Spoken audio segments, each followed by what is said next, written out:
वो साइकिल वाला हेनरी के फोन से डेजी की आवाज सुन रहा होता है। वो उसको बताता है, वो हेनरी के जख्मी होने के बारे में बताता है और हॉस्पिटल का भी बताता है। डेजी और ओलिविया हॉस्पिटल पहुंच जाती है। यहाँ पर एक और इंकशाफ होता है। डेजी को एक और पॉइंट समझने में मदद मिलती है जो कि केस को हल करने में मदद देता है। जब ये लोग हॉस्पिटल में होते हैं तो एक नर्स बहुत सारी मेडिसिन लेकर रूम में आती है, तो डेजी इस बात को नोट करती है, जिसके बारे में ओलिविया से भी पूछती है और उसको ये बताती है कि मेडिसिन की स्मेल, इस तरह की सेम स्मेल उस ड्राइवर की गाड़ी में से भी आ रही थी। इसका मतलब यह है कि वो ड्राइवर किसी हॉस्पिटल में काम करता होगा, किसी मेडिकल फील्ड में काम करता होगा, और जो पानी की बोतल वो मुझे दे रहा था उसमें क्लोरोफॉर्म था। और इसके बाद उसे याद आता है कि उस रात जब वो बस स्टैंड पर थी तो वहाँ उसके पास बैठी एक लड़की किसी का वेट कर रही थी। किसी के लेट आने की वजह से गुस्सा हो रही थी कि इसके बाद वो लड़की वहाँ से चली गई और उसके थोड़ी देर बाद गाड़ी आई। मुझे लगा मेरी कैब आ गई है, और जब मैं गाड़ी में बैठने लगी तो ड्राइवर ने मुझसे काफी माफी मांगी।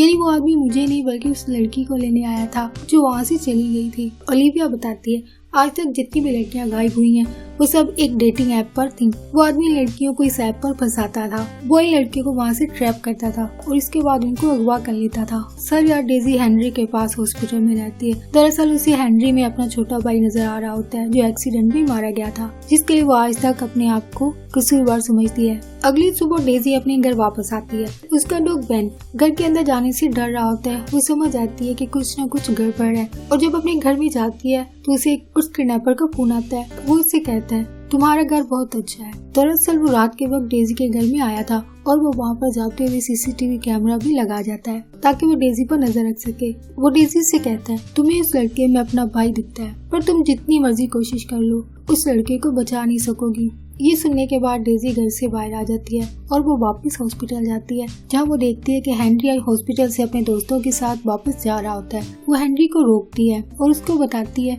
वो किडनैपर उसे मारना चाहता है। हेनरी उसकी कोई बात नहीं सुनता है और हॉस्पिटल से निकल जाता है। इसी दौरान में हेनरी डेजी को बस में बैठते हुए देखता है और वो ये भी देखता है कि उसके पीछे एक आदमी भी बस पर सवार होता है और हेनरी को उस शख्स पर शक होता है। वो डेजी को आवाजें देता है और बस के पीछे भागने की कोशिश भी करता है, लेकिन बस वहाँ से चली जाती है। इसके बाद वो जल्दी से डेजी को कॉल करता है और इसको कॉल करके बताते हैं वो किलर तुम्हारे साथ बस में बैठा है। मैं तुमको वीडियो कॉल करता हूँ, तुम चुपके से अपने फोन को चारों तरफ घुमाना ताकि मैं देख सकूं कि वो किलर कहाँ पर है। डेजी ऐसे ही करती है। हेनरी उसे बताता है कि वो तुम्हारे राइट साइड पर बैठा है और वो बस में तुम्हें कोई नुकसान नहीं पहुंचा सकता है क्योंकि बस में और बहुत सारे लोग बैठे हैं। तुम अगले स्टॉप पर उतर जाओ। पर डेजी जब बस से उतरने वाली होती है वो किलर उसके पीछे आ जाता है और उसके पीछे खड़े होकर चाकू उसके पीछे रख देता है और उसको बस से उतरने नहीं देता है। और बस जब एक सुनसान जगह पर रुकती है तो वो किलर उसको वहाँ पे उतरने को कहता है। डेजी अभी भी वीडियो पर ऑनलाइन होती है। दूसरी तरफ हेनरी भी उसके जवाब का इंतजार कर रहा होता है और किलर उसको अपने साथ एक जगह पर ले जाता है। लेकिन इसी दौरान में डेजी मौका पाते ही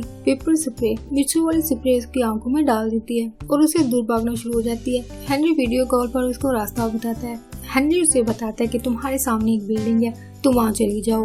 इसी दौरान में हेनरी देखता है कि वहाँ सामने लिफ्ट है। वो डेजी को लिफ्ट में जाने को कहता है। डेजी भागते हुए लिफ्ट तक पहुँचती है। लिफ्ट से ऊपर जाने वाली होती है कि किलर उसको रोक लेता है और डेजी को बेहोशी का इंजेक्शन लगा देता है। डेजी बेहोश हो जाती है और इससे पहले कि वो किलर डेजी को लेकर जाता, डेजी का कुत्ता बेन वहाँ पे आ जाता है। वो किलर पर अटैक कर देता है। किलर डेजी के डॉग को मार देता है, लेकिन लिफ्ट इसी दौरान में ऊपर चली जाती है और जब लिफ्ट ऊपर जाकर ओपन होती है वहाँ पे एक कपल डेजी को देखता है और वो उसकी मदद करते हैं, उसको हॉस्पिटल में एडमिट करवा देते हैं। और डेजी को जब होश आता है ओलिविया और हेनरी उसके सामने होते हैं। वो उनसे अपने कुत्ते के बारे में पूछती है। वो उसको बताते हैं कि बेन मर चुका है। डेजी को बहुत दुख होता है।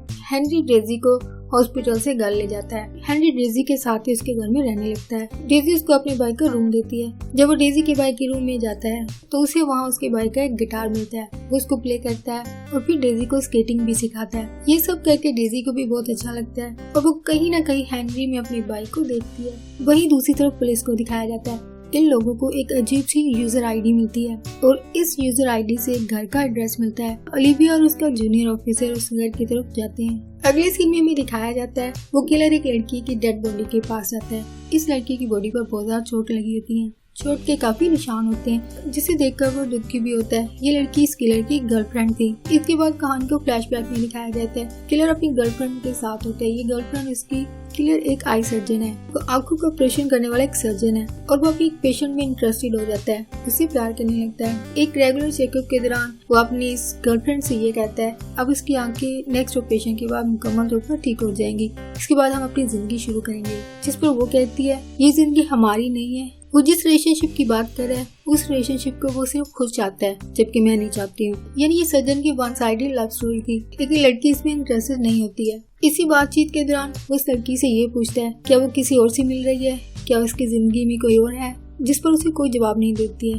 वो उसकी खामोशी को हाँ समझता है। आई सर्जन को बहुत ज्यादा उस पर गुस्सा आता है। वो उसे गुस्से से धक्का देता है। उस लड़की का सर किसी चीज से टकराता है, जिसकी वजह से फौरी उसकी मौत हो जाती है। सर्जन उसको अचानक इस तरह देखकर परेशान हो जाता है, लेकिन उस लड़की की बॉडी अभी भी उसके पास मौजूद होती है। ये आई सर्जन एक साइको होता है। अपनी गर्लफ्रेंड के मरने के बाद ये सर्जन एक कैब ड्राइवर के तौर पर किडनैप करता है और वो अक्सर एक नहीं पूरे शहर की कई लड़कियों के साथ करता है। कहानी को दोबारा प्रेजेंट में दिखाया जाता है। ओलिविया और उसका साथी एक एड्रेस पर पहुंचते हैं। वो एक ऐसी बिल्डिंग है जहाँ पे कोई भी आता जाता नहीं है। ओलिविया और उसका ऑफिसर घर में चले जाते हैं और दोनों अलग अलग घर की तलाशी शुरू करते हैं। ओलिविया को वहाँ किलर की गाड़ी नजर आती है।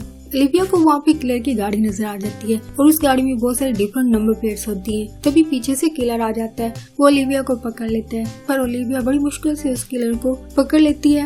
ओलिविया उसे फाइट बैक करती है और उस किलर पर हैवी हो जाती है और उसे पकड़ लेती है, लेकिन वो किलर धोखे से उसको मारने की कोशिश करता है और ओलिविया को बुरी तरह से जख्मी कर देता है और किलर उसको वहाँ पे जख्मी हालत में छोड़कर वहाँ से चला जाता है। जबकि दूसरी तरफ ओलिविया का जूनियर ऑफिसर उसको बहुत सारी ऐसी लड़कियां बेहोशी की हालत में मिलती हैं जिनको इस किलर ने अगवा किया था। इन लड़कियों को देखने के बाद वो एम्बुलेंस के लिए कॉल करता है। उसके बाद वो ओलिविया की तलाश शुरू कर देता है। ओलिविया को ढूंढते हुए वो एक जगह पहुंचता है। ओलिविया उसको वहाँ पे जख्मी हालत में मिलती है। ओलिविया उससे कहती है कि वो डेजी के पास जल्दी से चला जाए क्योंकि उसकी जान को खतरा है, लेकिन वो उसकी मदद भी करना चाहता है। लेकिन वो उससे कहती है कि वो फौरी उसके पास पहुँचे। इसके बाद किलर डेजी के घर में पहुँच जाता है। इससे पहले कि वो डेजी को कुछ करता, हेनरी वहाँ आ जाता है। हेनरी डेजी को बचाने के लिए कोशिश करता है और डेजी को वहाँ से भागने को कहता है। वो भागकर ऊपर रूम में चली जाती है। इसी दौरान में किलर हेनरी को मारकर बेहोश कर देता है और डेजी के पीछे ऊपर रूम में चला जाता है, पर डेजी बड़ी चालाकी से उसको रूम में बंद कर देती है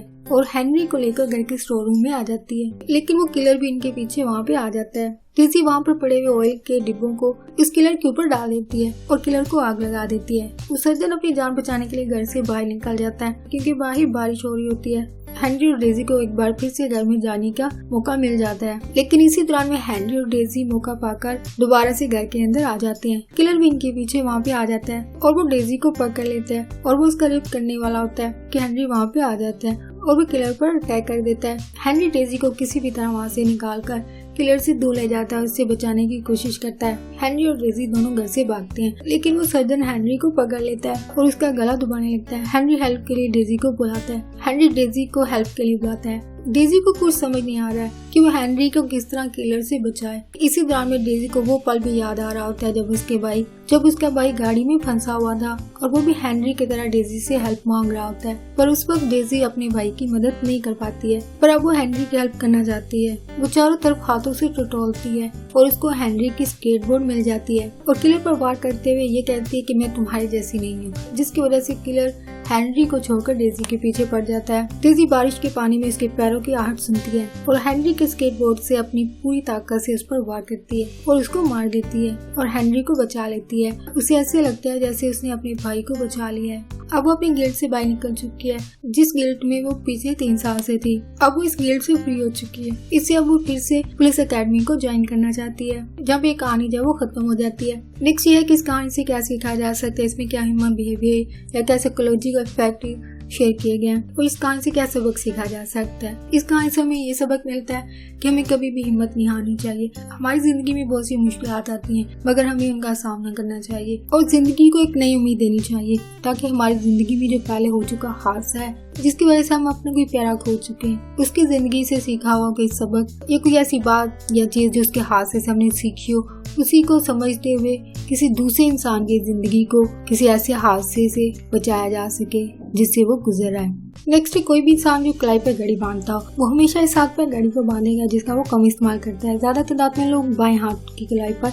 घड़ी को बांधते हैं क्योंकि मेजोरिटी जो है वो राइट हैंडेड होती है। क्योंकि इंसान आसानी से कोई भी काम कर सके, इसे इस्तेमाल किए जाने वाले हाथ की बजाय दूसरे कम इस्तेमाल किए गए हाथ पर आसानी के लिए घड़ी जो है वो बांधी जाती है, जो कि इंसानों में पाया जाने वाला एक आम रवैया है, लेकिन शायद कम लोग इससे वाकिफ होंगे। इसी फैक्ट की बिना पर फिल्म में अंधी लड़की जो वो किलर को पहचान पाती है कि वो लेफ्ट हैंडेड है क्योंकि उसने घड़ी दाएं हाथ पर बांधी हुई थी। ये सिर्फ उसके हाथ से छूने की वजह से जान पाती है। जब वो किलर पानी देने के लिए लड़की की तरफ हाथ बढ़ाता है और वो उसके हाथ को छूती है, उसे घड़ी दाएं हाथ पर महसूस होती है। इसका मतलब ये था वो लड़का गाड़ी जो वो बाएं हाथ से चला रहा था, जो कि उसके लेफ्ट हैंडेड होने को जाहिर करता था।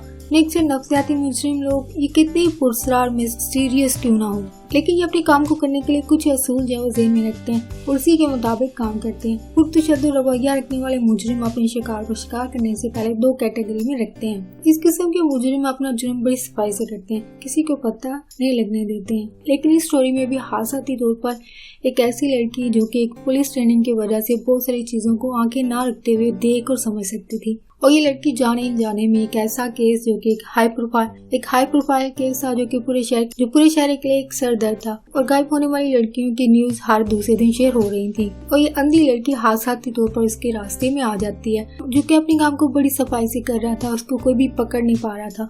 लेकिन ये लड़की इसकी जिंदगी में आती है जो कि हादसाती तौर पर, क्योंकि वहाँ पे वो इस लड़की को नहीं बल्कि किसी और लड़की को ले जाने वाले था, जो कि देर होने की वजह से वहाँ से उठकर चली जाती है और उसकी जगह डेजी जो है वो बैठ जाती है, और वहीं से उसकी जिंदगी का सवाल शुरू हो जाता है। उसका ऐसा क्राइम जो वो बड़ी सफाई से कर रहा था वो पकड़ा जाता है और डेजी इस केस की विटनेस बन जाती है। नेक्स्ट, हम में से बहुत सारे लोग अपने किसी करीब के रिश्ते या फिर ऐसे इंसान जिससे हम बहुत प्यार करते हैं उसको पहुंचे वाले नुकसान के लिए खुद को कसूरवार समझते हैं, सारी उम्र पछताते रहते हैं। जैसे कि फिल्म में लड़की अपनी भाई की मौत के लिए खुद को जिम्मेदार समझती है, लेकिन जो भी हुआ था वो उस वक्त के हालात ने तय किया था। यानी हमारी जिंदगी में आने वाले हालात ही हमारे आगे आने वाली जिंदगी में क्या होगा, नुकसान होगा या फायदा, ये उस वक्त के हालात तय करते हैं। फिल्म की स्टोरी में लड़की अपने भाई को बांध कर ले जा रही होती है, उसके फायदे के लिए कर रही होती है, और वो क्योंकि स्कूल जाने की बजाय वहाँ पे क्लब में जा रहा था, क्योंकि एक तरह से उसका खुद का एक गलत बिहेवियर था और वो उसे बांध कर घर ले जा रही थी। लेकिन इस लड़की की वजह से ड्राइविंग के दौरान उसका ध्यान बढ़ जाता है, जिसकी वजह से हादसा हो जाता है और उस लड़के की जान चली जाती है। लेकिन ऐसा उस वक्त पैदा होने वाले हालात की वजह से हुआ। हालांकि लड़की ने ऐसा सोचा भी नहीं होगा कि वह अपने भाई को कोई नुकसान पहुंचा देगी या उसकी वजह से उसकी जान चली जाएगी। हालांकि उस लड़की की वजह से न सिर्फ उसकी जान गई बल्कि उसकी अपनी बहन की जिंदगी जीते जी एक जहन्नम बन गई, और उस कार हादसे की वजह से सारी उम्र के लिए अपनी आंखों की रोशनी से महरूम हो गई, जो कि जिंदा होते हुए भी एक मरे हुए इंसान जैसा ही होता है कि जब इंसान अपनी नॉर्मल तरीके से नॉर्मल जिंदगी नहीं गुजार सकता है तब ये जिंदगी भी इंसान के लिए एक चैलेंज होता है। और फ्रेंड्स, आज की वीडियो आपको अच्छी लगी हो, वीडियो बनाने की एफर्ट्स अच्छी लगती है, प्लीज वीडियो को लाइक शेयर कीजिएगा। वीडियो के फैक्ट के हवाले से कोई कमेंट शेयर करना चाहें, कोई बात शेयर करना चाहें तो प्लीज कमेंट में लिखकर शेयर कीजिएगा। बताएंगे फैक्ट के हवाले से अग्री या डिसएग्री करते हो, प्लीज कमेंट में लिखकर शेयर कीजिएगा। अपना कोई एक्सपीरियंस शेयर करना चाहें तो प्लीज कीजिएगा। आपका वीडियो देखने के लिए बहुत शुक्रिया।